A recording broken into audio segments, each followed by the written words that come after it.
Hi everybody, let's talk about segmentals, particularly consonant sounds.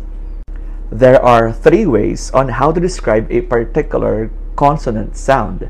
Number one is based on the parts that we used in pronouncing it, and we call it the point of articulation. Number two, how we pronounced it, and we call it the manner of articulation. And number three, the voicing, whether the sound is voiced or voiceless. Now, these are the different points of articulation. Number one, bilabial, meaning our upper and lower lips are touching each other. Number two is labiodental, meaning our upper teeth and our lower lip are touching each other. Next is dental or interdental, meaning our tongue is in between our upper and lower teeth.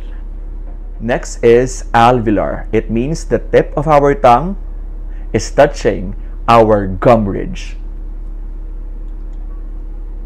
Next is palatal. It means the tip of our tongue is touching our hard palate, like this. Next is velar. It means our tongue is touching our soft palate, like this.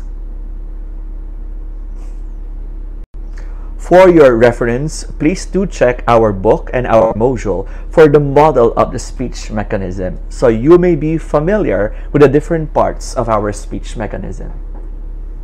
And remember, if you are not using the right parts, chances are you are saying things wrongly. Now, let's talk about the manner of articulation.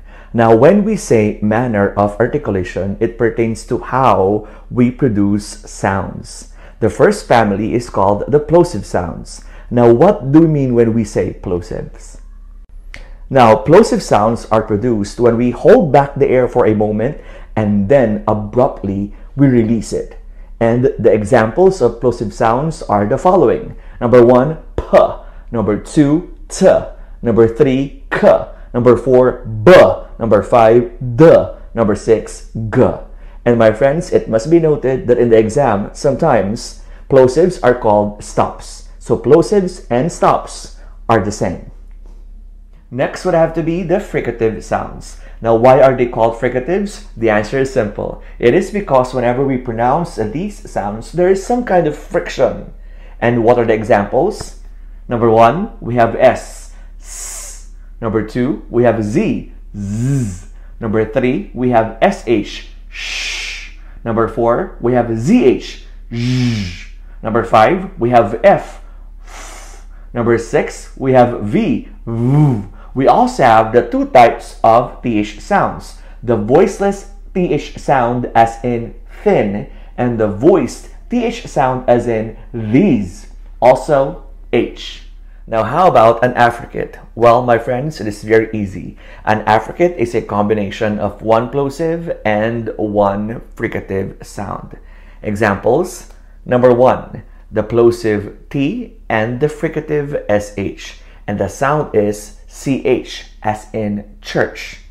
Number two, the plosive D and the fricative ZH, and the sound is J as in judge. Next up, the nasal sounds. Well, my friends, the nasal sounds are produced when our oral cavity is blocked.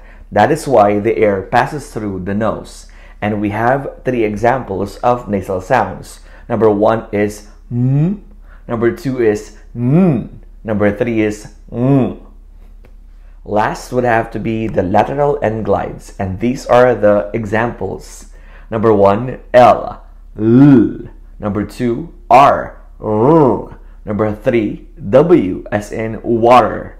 Number four, Y as in years.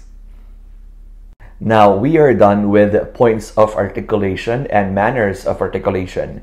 This time, let's have voicing.